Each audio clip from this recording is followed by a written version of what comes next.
اساتذہ اکرام السلام علیکم ورحمۃ اللہ تعالی وبرکاتہ نحمدہ ونصلی ونسلم علی رسولہ الکریم اما بعد فاعوذ باللہ من الشیطان الرجیم بسم اللہ الرحمن الرحیم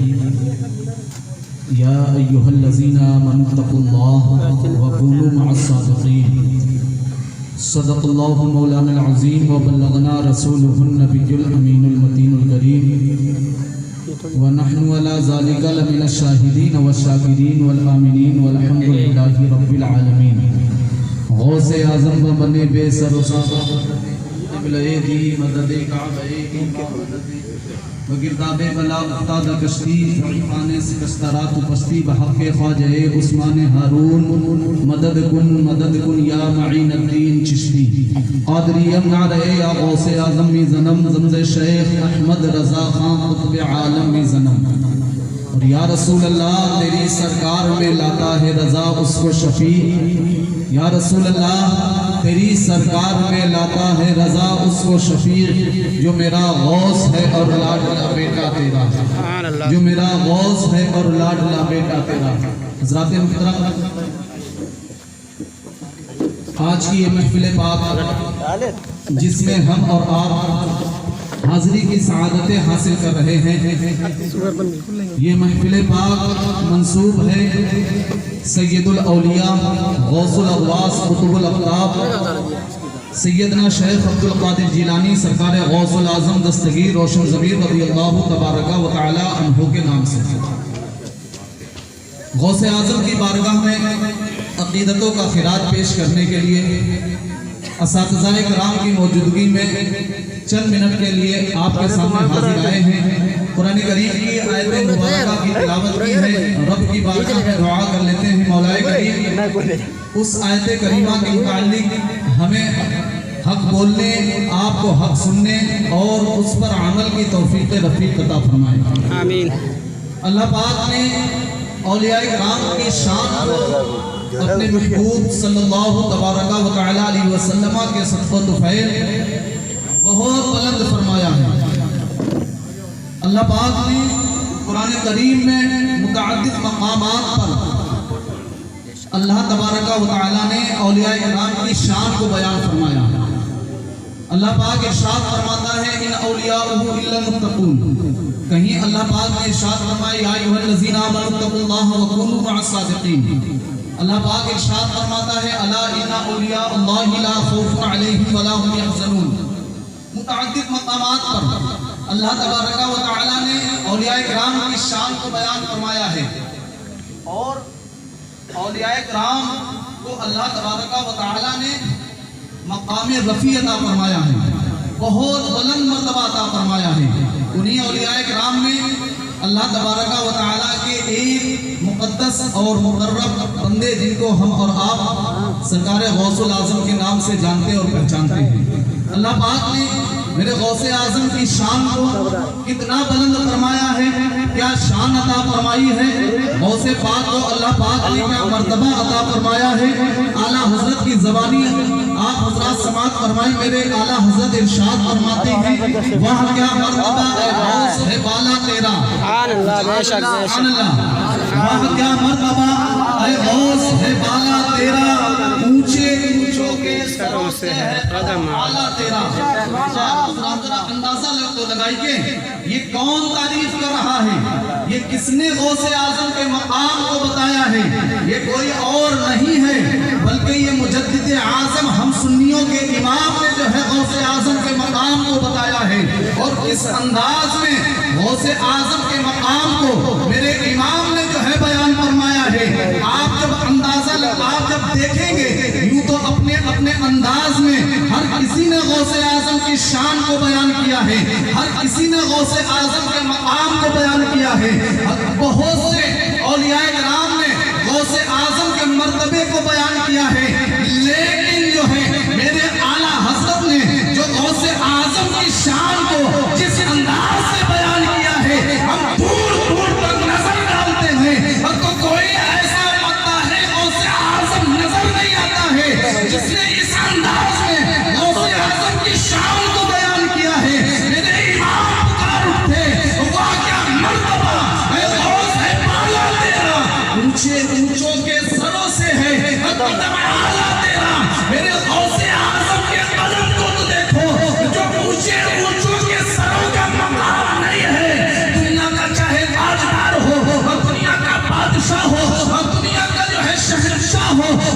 اس کے سروں کا مقام نہیں ہے۔ اللہ تبارک و تعالیٰ نے میرے غوث کے قدم کو وہ مقام عطا فرمایا ہے، میرے غوث کے جو قدم کا یہ عالم ہے، میرے غوث کے سر کا مقام کیا ہوگا؟ آپ آگے ارشاد فرماتے ہیں، سر بھلا کیا کوئی جانے، مچل کے بولے سبحان اللہ، سر بھلا کیا کوئی جانے کہ ہے کیسا تیرا۔ غوث اعظم کے قدم کو کوئی نہیں پہچان سکتا ہے، غوث اعظم کے قدم کی مقبولیت کو کوئی نہیں جان سکتا ہے، تو غوث اعظم کے سر کے مقام کو کون پہچان سکتا ہے؟ میرے غوث کے قدم کو تو دیکھو، میرے غوث نے خود ارشاد فرمایا، قدمی حاضی علی رقبتی کلی ولی اللہ، میرا یہ قدم تمام اولیاء کی گردنوں پر ہے، اللہ اکبر، تمام اولیاء کی گردنوں پر ہے۔ اس وقت پورے زمین پر جتنے بھی اللہ کے مقرب بندے، اللہ کے ولی تھے، سب نے اپنی گردنوں کو جھکا دیا، اور اس وقت کے ہی نہیں بلکہ قیامت تک آنے والے جتنے بھی اللہ کے بندے تھے، سب نے جو ہے، سب کی روحوں نے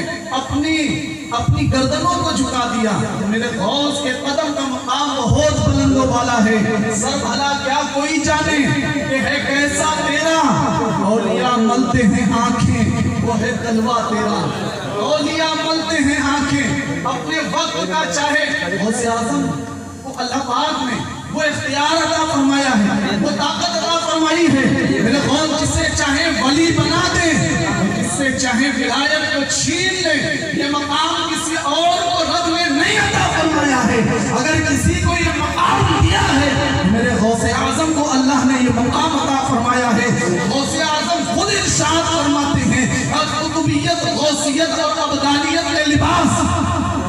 میرے پاس ٹنگے رہتے ہیں، میں جس کو چاہتا ہوں غوث بنا دیتا ہوں، جس کو چاہتا ہوں ابدال بنا دیتا ہوں، جسے چاہتا ہوں قطب بنا دیتا ہوں۔ اسی لیے میرے امام ارشاد فرماتے ہیں، سارے اقطاب جہاں کرتے ہیں کعبے کے طواف، طواف در بالا تیرا۔ غوث اعظم کے گھر کا تو مقام دیکھو آپ، دنیا کا کوئی انسان ہو، چاہے اپنے وقت کا مجدد ہو، مفسر ہو، محدث ہو، اپنے وقت کا صوفی ہو، ہر ایک جو ہے خانہ کعبہ کا طواف کرتا نظر آ رہا ہے، کعبے کے چکر لگا رہا ہے، لیکن میرے غوث اعظم کی برکت سے، غوث اعظم کی نسبت سے اللہ پاک نے غوث اعظم کے گھر کو وہ مقام عطا فرمایا ہے کہ خانہ کعبہ میرے غوث کے گھر کا طواف کرتا نظر آ رہا ہے۔ سارے اقطاب جہاں کرتے ہیں کعبے کا طواف، کعبہ کرتا ہے طواف در بالا تیرا۔ میرے عزیزوں، غوث اعظم کے چاہنے والوں، غوث اعظم سے محبت کرنے والوں، اپنی نسبت کو غوث اعظم سے جو ہے مضبوط کر لو، یہ نسبت آپ کو دنیا میں بھی کام آئے گی اور آخرت میں بھی کام آئے گی۔ وہ کہتے ہیں اللہ والوں کی بارگاہ سے تمہیں کیا ملتا ہے، اللہ والوں سے رشتہ جوڑنے کے سبب تمہیں کیا ملتا ہے۔ ہم اہل سنت الحمدللہ اعلیٰ حضرت نے ہمیں یہ عقیدہ عطا فرمایا ہے، ہمیں جو کچھ ملتا ہے اللہ والوں کے صدقے میں ملتا ہے۔ ہماری دنیا اگر کامیاب ہوگی تو اللہ والوں کے صدقے میں، ہماری آخرت کامیاب ہوگی تو اللہ والوں کے صدقے میں۔ ایک چھوٹے سے واقعے کو عرض کر کے اپنی بات کو ختم کرتے ہیں۔ ایک شخص تھا بہت گناہگار تھا، 99 لوگوں کا قتل کر چکا تھا، 99 لوگوں کو اس نے قتل کیا تھا۔ اس کے دل میں خیال آتا ہے میں بہت گناہگار ہوں، میں نے بہت گناہ کر لیے ہیں، چلو رب کی بارگاہ میں رو کر کے گڑ گڑا کر کے اپنے گناہوں سے معافی مانگتے ہیں۔ اللہ کی رحمت سے امید ہے کہ اللہ ہمارے جرائم اور ہمارے گناہوں کو معاف کر دے گا۔ اللہ اکبر۔ وہ یہ ارادہ لے کر کے اپنے گھر سے نکلتا ہے، ایک راہب کے پاس پہنچتا ہے۔ جب راہب کے پاس پہنچتا ہے، پہنچنے کے بعد اپنی بات کو جو ہے وہ عرض بیان کرتا ہے۔ اس نے جو ہے 99 لوگوں کا جو قاتل تھا، بہت بڑا گناہگار تھا، راہب سے اس نے کہا میں 99 لوگوں کا قاتل ہوں، میں نے ناحق 99 لوگوں کا قتل کیا ہے، میں نے لوگوں پر ظلم کیا ہے، میں نے بہت گناہ کیے ہیں، اب میرے دامن میں گناہوں کے علاوہ کوئی نیکیاں نہیں ہے، کیا اللہ ہماری توبہ قبول کر سکتا ہے؟ وہ راہب سنتا ہے 99 لوگوں کا قاتل ہے، اس نے ناحق 99 لوگوں کا قتل کیا تھا، 99 لوگوں کو جو ہے ناحق اس نے قتل کیا ہے، اور وہ راہب کہتا ہے کہ جا کیا اب تیری توبہ قبول نہیں ہوگی؟ اللہ اکبر. اور جب وہ جو ہے 99 لوگوں کا قاتل راہب کے پاس سے آتا ہے, دل میں خیال کرتا ہے چلو کہ توبہ قبول نہیں ہوئی ہے, جو ہے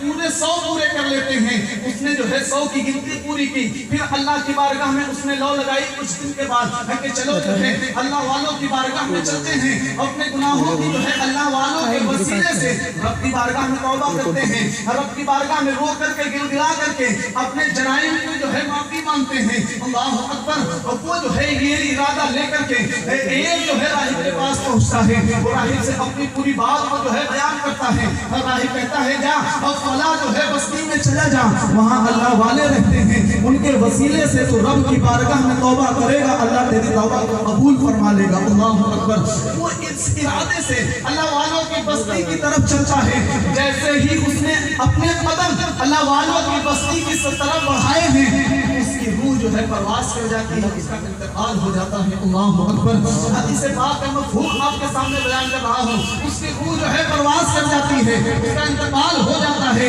عذاب کے فرشتے بھی حاضر ہو جاتے ہیں, رحمت کے فرشتے بھی حاضر ہو گئے ہیں. عذاب کے فرشتے کہتے ہیں اس نے 100 لوگوں کا ناحق قتل کیا تھا, بہت بڑا گناہگار ہے, یہ بہت بڑا سیاہکار ہے, اس کے دامن میں کوئی نیکیاں نہیں ہے, گناہوں کے سوائے اس کے دامن میں کچھ نہیں ہے. اس کو جو ہے عذاب کے فرشتے جو ہے اس کو جہنم کی طرف جو ہے لے کر جانے کا ارادہ کر رہے ہیں. رحمت کے فرشتے کہتے ہیں ٹھیک ہے, اس کے دامن میں کوئی نیکیاں نہیں ہے, 99 لوگوں کا اس نے ناحق قتل کیا تھا, لیکن یہ اللہ والوں کی بستی کی طرف چلا ہے. اللہ کی بارگاہ میں جو ہے یہ تو عذاب کے فرشتے بھی جو ہے اس کے پاس حاضر ہوئے, اور جو ہے